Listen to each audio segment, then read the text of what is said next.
2012년에 처음 어벤져스라고 하는 영화를 혹시 아십니까? 이 영화는 역대 최고의 북미 오프닝 신기록을 가지고 있는 영화입니다. 흥행 면에서는 성공해서 지금까지 나온 영화 중에서 아바타, 타이타닉에 이어서 3위를 기록하고 있습니다. 만화를 원작으로 했기 때문에 내용은 간단합니다. 캡틴 아메리카, 아이언맨, 토르, 헐크, 호크아이, 블랙 위도우 이렇게 6명의 슈퍼 히어로들이 쉴드의 국장 닉 퓨리의 주도하에서 악당 로키와 치타우리 종족으로부터 지구를 구한다라고 하는 내용입니다. 그런데 이 영화가 흥미로운 것은 6명의 주인공들이 각각 막강한 파워를 가지고 있어서 주인공 한 명으로도 충분히 한 영화의 주인공이 될 수 있다라는 거죠. 그래서 실제로 캡틴 아메리카, 아이언맨, 토르, 헐크 이 모든 이름들은 주인공의 이름이자 영화 이름이기도 합니다. 오늘 본문을 보시면 마치 어벤져스의 영화를 보는 듯 합니다. 왜냐하면 막강한 5명의 슈퍼 히어로가 나오기 때문입니다. 이들 5명 모두는 2000년 전 안디옥 교회의 리더들이었습니다. 오늘 본문을 다시 한번 보는데 1절 보겠습니다. 같이 한번 읽겠습니다. 안디옥 교회의 선지자들과 교사들이 있으니 곧 바나바와 느게르라 하는 시므온과 구레네 사람 루기오와 분봉왕 헤롯의 젖동생 마나엘과 및 사울이라. 여기 이 5명의 이름이 여기에 등장을 합니다. 그 첫 번째가 바나바입니다. 바나바는 우리가 지난 시간에 살펴본 대로 신앙과 인격이 조화를 이룬 사람이었습니다. 자신의 명예보다는 성도들의 신앙 성장을 최우선시 여겼던 담임 목사의 모델이 되어지는 사람이 바나바입니다. 바나바는 안디옥에서 성도들이 생겨나고 교회가 이루어지자 예루살렘 교회로부터 첫 번째 안디옥 교회의 담임 목사로 파송을 받은 사람입니다. 두 번째 나온 사람의 이름이 니게르라 하는 시므온입니다. 니게르라고 하는 말은 시므온의 라틴식 별명입니다.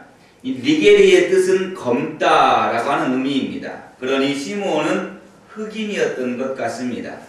신뢰할 수 있는 많은 학자들이 이 시므온을 가리켜 구레네 사람 시몬과 동일한 인물이다 라고 추정을 합니다.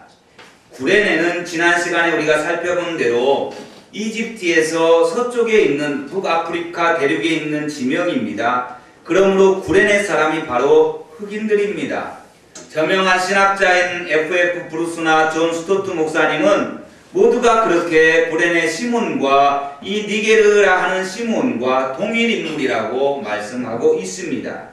이 학설이 또한 설득력 있는 또 하나의 이유는 바울이 로마서를 쓰면서 이런 말을 했기 때문에 그렇습니다.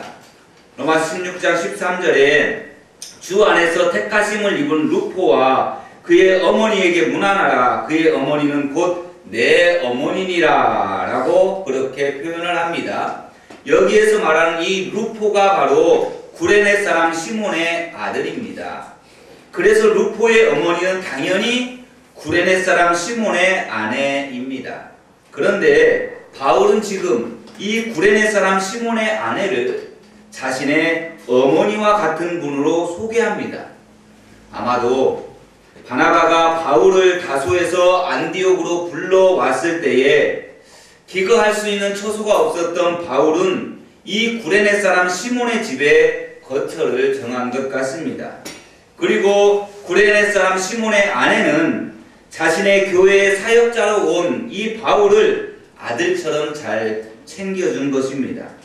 어쨌든 이 니게르라 별명을 가진 시몬이 안디옥 교회의 리더 중에 한 명이었고 그는 예수님의 십자가를 지고 골고다 언덕을 올라간 사람이었습니다. 이러한 역사적인 사람이 안디옥 교회의 리더로 있었던 것입니다. 세 번째 리더는 구레네 사람 루기오입니다. 구레네 사람 루기오는 안디옥 교회가 생기기 전에 안디옥에 와서 헬라인에게 복음을 전한 사람, 그 중에 한 명이라고 말합니다. 지난 시간에 우리가 살펴본 대로 구브로와 구레네 몇 사람이 안디옥에 이르러 헬라인에게 복음을 전한 사실을 우리는 기억할 겁니다. 사도행전 11장 20절 말씀에 보면 그 중에 구브로와 구레네 몇 사람이 안디옥에 이르러 헬라인에게도 말하여 주 예수를 전파하니 라고 기록합니다. 그러니까 이 루기오는 교회가 창립되기 전에, 안디옥 교회가 창립되기 전에 교회의 기초를 놓은 사람이었고, 나중에 그 안디옥 교회가 창립되어진 후 교회의 지도자가 된 사람입니다. 네 번째 나오는 지도자가 분봉왕 헤롯의 젖동생 마나엔입니다. 이 부분이 매우 흥미롭습니다. 사도행전을 기록한 누가는 마나엔을 분봉왕 헤롯의 젖동생이라고 소개를 하고 있습니다. 분봉왕 헤롯을 이해하기 위해서는 우린 좀 복잡한 헤롯 왕가를 이해할 필요가 있습니다. 그것을 다 설명드리기는 어려우니까 헤롯 왕가에 속한 3명의 주요 인물만을 소개합니다. 일단 첫 번째는 헤롯 대왕이라고 불리는 사람입니다. 이 사람은 BC 40년에 로마의 황제 가이사 아구스도, 그러니까 우리가 역사적으로 알고 있는 사람, 이 가이사 아구스도라고 하는 그 사람, 이 로마의 황제가 유대인의 왕으로 임명한 사람이 바로 헤롯 대왕입니다. 이 사람이 바로 동방 박사들로부터 예수님의 탄생 소식을 접하였던 왕이었고, 베들레헴에서 태어난 2살 아래의 산의 아이는 다 무참하게 잡아서 살육한 사람이 바로 이 헤롯 대왕입니다. 이로 인해서 예수님을 데리고 요셉이 애굽으로 피난 가서 삶을 살아가게 되어집니다. 이 헤롯 대왕이 죽자 그의 세 아들이 이스라엘 땅을 분할 통치하게 됩니다. 그 세 아들이 아켈라오, 헤롯 안디바, 헤롯 빌립입니다. 여기에서 첫째 아들인 아켈라오는 유대와 사마리아와 이두메, 지금의 에돔을 다스리던 분봉왕이었습니다. 이 아켈라오는 수많은 학살과 학정으로 인해 10년 만에 로마 당국으로부터 해임된 사람입니다. 예수님의 육신의 아버지인 요셉이 예굽에서 돌아올 때에 꿈의 지시를 받아서 갈릴리 나사렛으로 가게 되어서 살게 된 그 내용이 바로 이 아켈라오 때문입니다. 마태복음 2장에 보면 2장 22절과 23절에 보면 그러나 아켈라오가 그의 아버지 헤롯을 이어 유대의 임금됨을 듣고 거기로 가기를 무서워하더니 꿈의 지시하심을 받아 갈릴리 지방으로 떠나사 나사렛이란 동네에 가서 사니 이는 선지자로 하신 말씀에 나사렛 사람이라 칭하리라 하심을 이루려 함이로라 라고 기록하고 있습니다. 바로 이 아켈라오의 폭정을 피해서 바로 이 요셉은 예수님을 애굽에서 나와서 고향으로 가지 못하고 갈릴리 지방으로 가서 살게 되어졌다라는 것이지요. 그리고 둘째 아들인 헤롯 안티바는 갈릴리와 베레아 지역의 분봉왕이었습니다. 갈릴리는 우리가 잘 아실 테고 이 베레아는 요단강을 기점으로 해서 동쪽에 위치해 있는 지역이 베레아 지역입니다. 이 사람이 바로 오늘 이 사도행전 본문에 나오는 분봉왕 헤롯입니다. 이 안디옥 교회의 리더였던 마나엔이 이 분봉왕 헤롯의 젖동생이라고 하는 말의 의미가 바로 여기에 있습니다. 이 분봉왕 헤롯이 태어났을 때에 그의 어머니에게 젖이 부족했다라는 겁니다. 그래서 당시 규칙에 따라서 헤롯 대왕이 가장 가까운 신하의 부인 중에서 아기를 태어난 그 아기를 가지고 있는 사람을 왕궁으로 불러다가 분봉왕 헤롯 자신의 아들인 분봉왕 헤롯 왕자를 함께 키우게 했다라는 겁니다. 그 젖을 먹이면서 키웠다라는 거지요. 그래서 그 헤롯 안디바를 젖을 먹이기 위해서 데려온 그 어머니의 아기가 바로 마나엔이라는 겁니다. 그러니까 이 마나엔과 분봉왕 헤롯은 같은 어머니의 젖을 먹고 어렸을 때부터 왕궁에서 함께 자라났습니다. 그러니까 당시 마나엔의 신분이 아주 높았다라는 것은 분명합니다. 그런데 흥미로운 것은 이 한 어머니의 젖을 먹고 자란 두 사람이 전혀 다른 길을 걸어갔다라는 겁니다. 마나엔은 안디옥 교회의 리더가 되었습니다. 하지만 마나엔의 어머니의 젖을 먹고 자란 분봉왕 헤롯은 전혀 다른 길을 걸었습니다. 분봉왕 헤롯은 첫 번째 아내와 이혼한 후 자신의 이복 동생인 빌립의 아내와 다시 결혼을 합니다. 세례 요한이 이에 대해서 비난하자 세례 요한을 옥에 가두고 결국에는 세례 요한의 목을 베어버린 왕이 바로 이 헤롯 안티바입니다. 그리고 빌라도 총독이 예수님을 분봉왕 헤롯에게 보내자 빛난 옷을 입혀서 네가 유대인의 왕이라 라고 조롱한 왕이 바로 이 사람입니다. 같은 어머니의 젖을 먹고 자랐지만 한 사람은 안디옥 교회의 리더가 되었고 다른 한 사람은 세례 요한을 죽이고 예수님을 희롱한 사람이 되었습니다. 다섯 번째 이 안디옥 교회의 리더가 사울입니다. 사울은 우리가 잘 알다시피 사도 바울을 말합니다. 세계 선교의 기초를 놓은 사람이자 신약 성경의 27권 가운데 무려 13권을 기록한 성경 교사가 바로 사도 바울입니다. 이 사람이 안디옥 교회의 리더였습니다. 안디옥 교회의 리더들을 보면 당시 안디옥 교회가 얼마나 다양한 인종의 사람들이 모여서 복음 안에서 하나가 되어져서 신앙생활을 같이 했는지를 잘 알 수가 있습니다.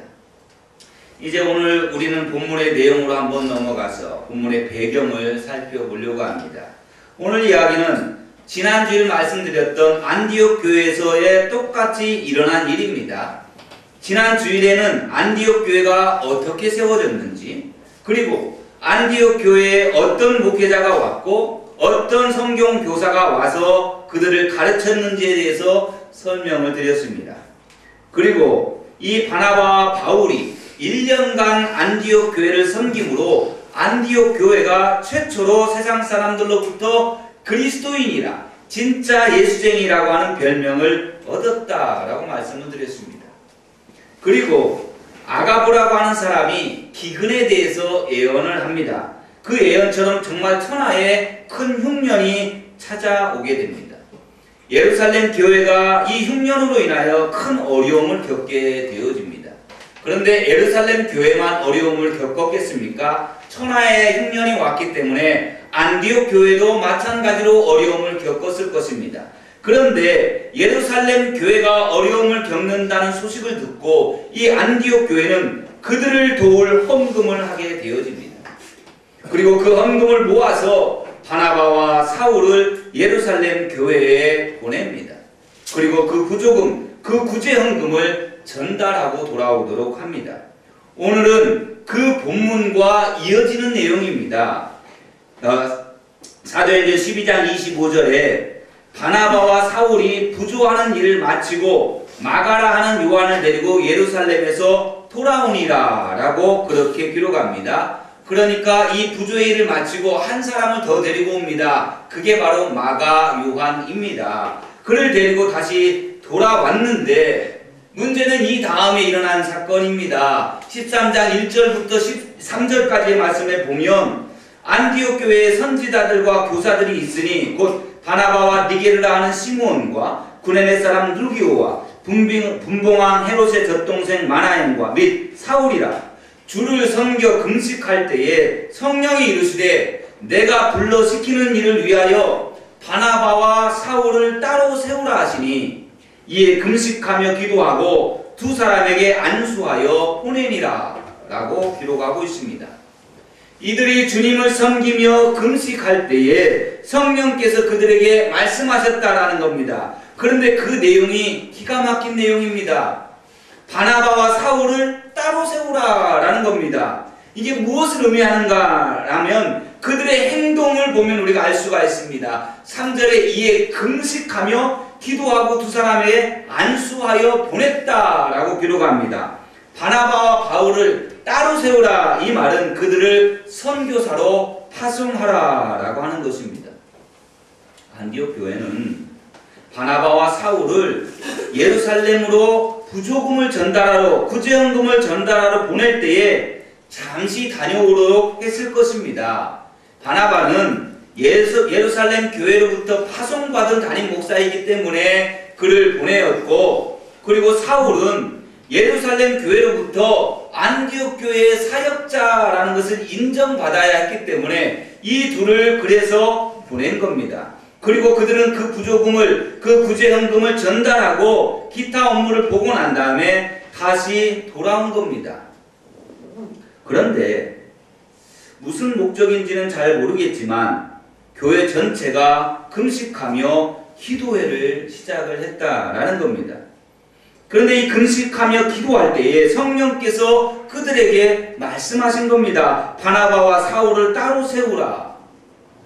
이 응답을 들었을 때에 안디옥 교회는 분명히 반신반의했을 것입니다. 바나바가 안디옥 교회의 목회자로 온 지 불과 몇 년밖에 되지 않았고, 특별히 사울은 이제 1년밖에 목회하지 않았는데 이들을 선교사로 다시 보내라고 하니 어떤 사람들은 이렇게 반문했을지도 몰라요. 하나님, 지금 교회가 부흥해서 활활 타오르고 있는데 왜 찬물을 확 부어버리시는 것입니까? 하나님, 이제 교회가 조금 안정되어져 가고 있는데 바나바와 바울이 가버리면 누가 이들의 자리를 대신할 수 있겠습니까? 이들보다 뛰어난 사역자가 어디에 있습니까? 그런데 성경에는 이런 언급을 전혀 하지 않습니다. 그들은 금식하고 기도하면서 들었던, 응답받은 하나님의 음성에 단순히 순종하고 있는 모습을 그리고 있습니다. 이 순종이 장차 전 세계의 선교 역사에 어떠한 폭풍우를 몰고 올지 전혀 모르고 말입니다. 사역을 시작한 지 1년밖에 안 되는 이 사울이 전 세계를 다니면서 복음으로 온 세상을 뒤집어 놓을 줄 누가 알았겠습니까? 예수님의 제자들을 잡아 죽이고 옥에 가두고 심지어 그들을 멸절시키기 위하여서 살기등등하여서 흩어진 그리스도인들을 잡으러 다녔던 핍박자의 과거가 있는 사울이 세계 곳곳에 교회를 세우고 신약 성경을 무려 13권이나 쓸지 누가 알았겠습니까? 안디옥 교회도 몰랐을 것입니다. 그 정도의 능력을 가지고 있는 사람이라고는 깨달았지 못했을 겁니다.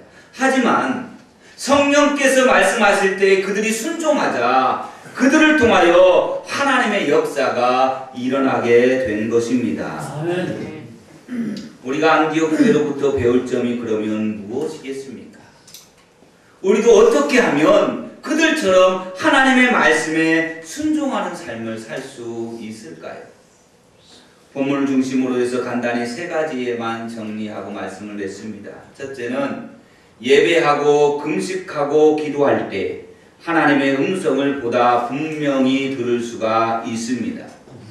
본문 2절에 보면 주를 섬겨 금식할 때에 성령이 이루시되 내가 불러 시키는 일을 위하여 바나바와 사울을 따로 세우라 라고 그렇게 기록합니다. 한글 성경에는 주를 섬겨 금식할 때에 성령이 이루시되 라고 그렇게 번역을 했지만 영어 성경에는 그들이 주님을 예배하고 금식할 때에 성령께서 교회에 말씀하셨다라고 기록하고 있습니다.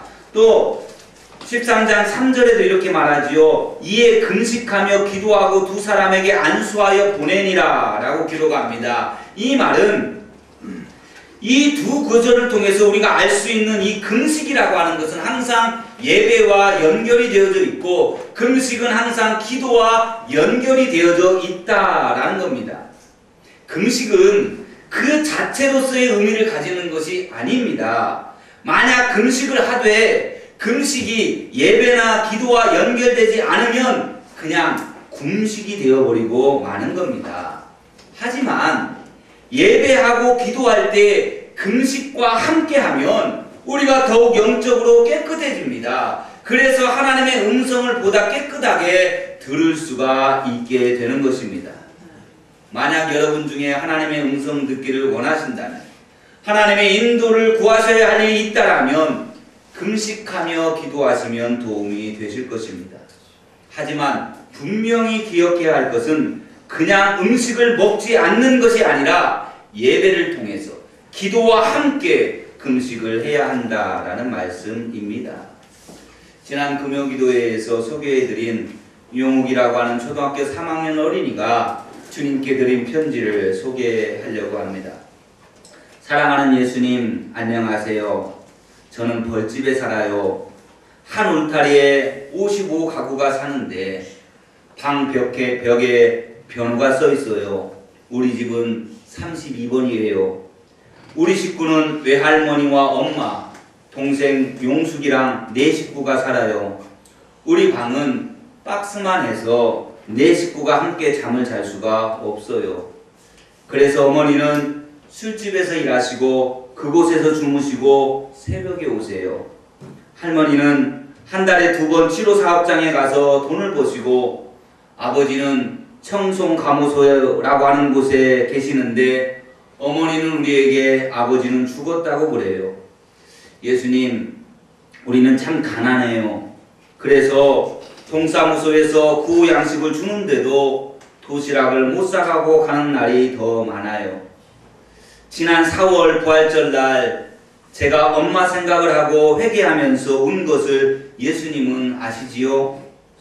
저는 예수님이 제 죄 때문에 돌아가셨다는 말을 정말로 이해하지 못했거든요. 저는 죄가 없는 사람인 줄만 알았어요. 근데 그날은 제가 죄인인 것을 알았어요. 매일 술 먹고 울면서 우리 같이 죽자고 하시는 엄마가 정말 미웠거든요. 부활절날 저는 엄마를 미워한 것을 용서해 주세요라고 회개 기도를 드렸어요. 그런데 예수님께서 십자가에서 피 흘리시며 용우가 내가 너를 용서한다 라고 말씀하시는 것 같아서 저는 그만 와락 울음을 터뜨리고 말았어요. 그날 교회에서 찐계란 2개를 부활절 선물로 받아와서 할머니와 어머니에게 드리며 생전 처음으로 전도를 했어요. 예수님을 믿으면 구원을 받는다고요. 몸이 아파서 누워 계시던 엄마가 환한 목소리로 소리치셨어요. 구원 말고 전세금 50만 원만 낼 수 있으면 내가 예수를 믿지 말래도 믿겠다. 저는 어쨌든 전세금 50만 원 낼 돈만 있으면 엄마가 예수님을 믿겠다는 말에 신바람이 나서 기도하기 시작했어요. 우리 집에 50만 원만 달라고요. 근데 마침 어린이날 기념 글짓기 대회에 나가게 됐어요. 저는 청송에 계신 아버지와 서초동에서 꽃가게를 하면서 행복하게 살던 때 얘기를 그리워하면서 썼어요. 예수님, 그날 제가 1등상을 타고 얼마나 기뻐했는지 아시지요? 그런데 5월 5일 뜻밖의 손님이 찾아오셨어요. 글짓기 대회 날 심사위원장을 맡으셨던 할아버지 동화작가 선생님께서 우리 집을 찾아오신 거예요. 할아버지께서는 엄마에게 똑똑한 아들을 두었으니 힘을 내라고 위로해 주시고 손수 지으신 동화책 5권을 놓고 가셨어요. 밤늦게까지 할아버지께서 지으신 동화책을 재미있게 읽던 저는 그만 깜짝 놀랐어요. 동화책 책갈피에서 수표가 담긴 흰 봉투가 하나 뚝 떨어지는 게 아니겠어요?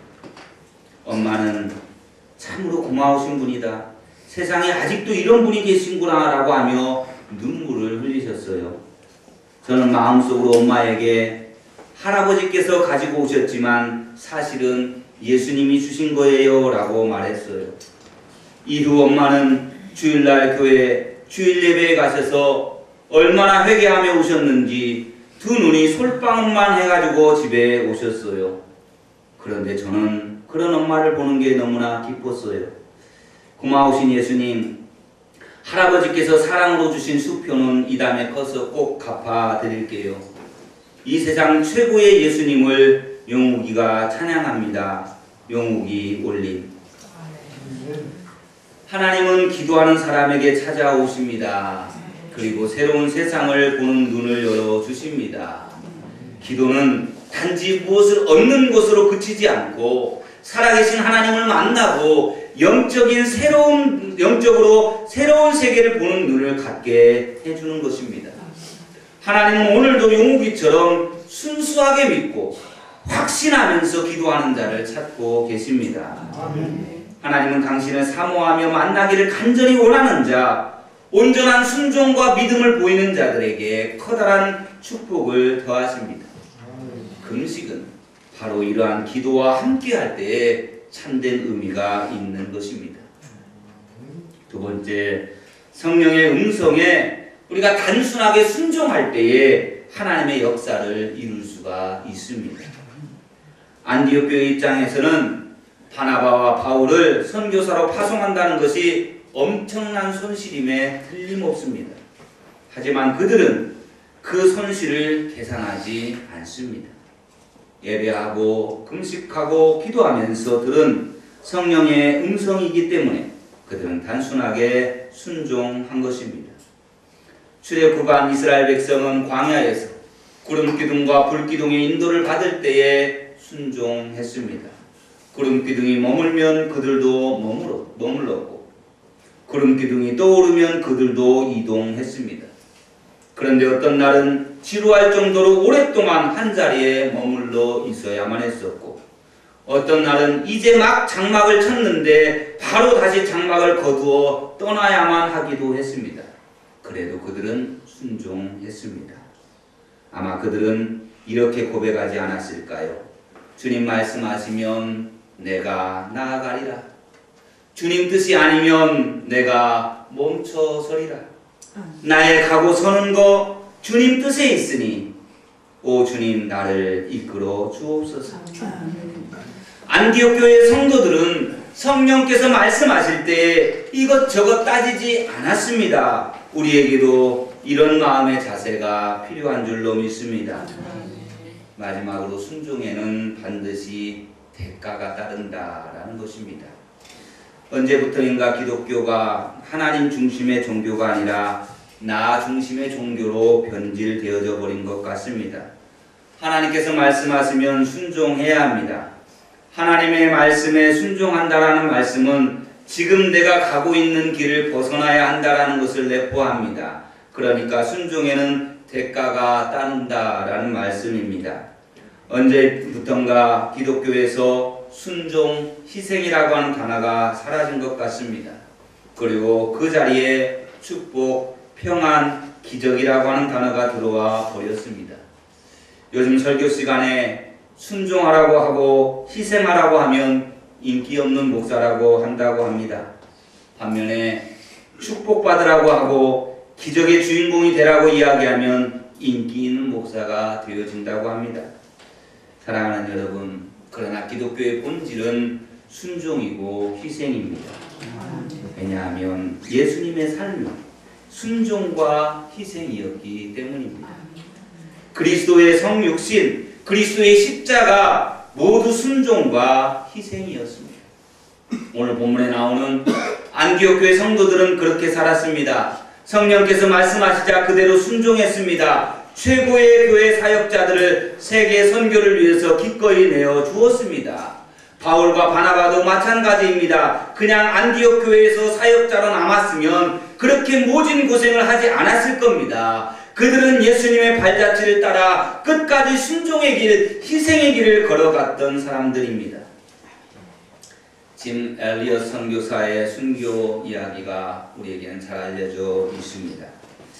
위튼 칼리지를 졸업한 짐 엘리엇은 오랜 준비 끝에 1952년 친구 4명과 함께 에콰도르 선교사로 파송을 받습니다. 그러나 이 짐 엘리엇은 엘리엇을 비롯한 일행들은 복음을 제대로 전하지도 못하고 원주민들에게 의해서 전원 살해되고 맙니다. 더 놀라운 사실은 그들은 총을 갖고 있었다라는 것입니다. 원주민들에게 창에 찔려 죽는 그 순간에도 총을 꺼내 전혀 사용하지 않고 순교했다라는 것입니다. 죽음을 맞이하는 막다른 상황 속에서도 총을 쏘지 않았고 오히려 원주민들이 찌르는 창에 맞아 모두 순교합니다. 그러면서 죽으면서 하나님은 당신을 사랑하십니다 라고 하는 말을 남깁니다.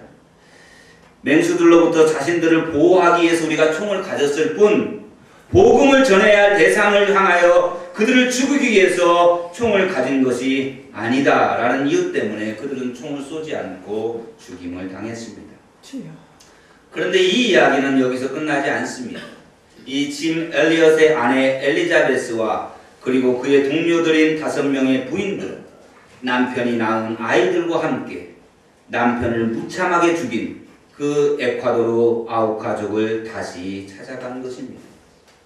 흥미롭게도 그들은 여자들은 해치지 않는 것, 여자를 해치는 것은 비겁한 짓으로 알고 있는 풍속 때문에 그들을 죽이지는 않았습니다. 그녀들은 담대하게 그들에게 복음을 전했습니다. 그 결과 아우카 부족 전체가 복음을 받아들였습니다. 10년 후에는 자신의 남편과 동료 선교사들을 창으로 찌른 장본인인 키모라고 하는 사람이 이 부족 최초로 목사가 되었습니다.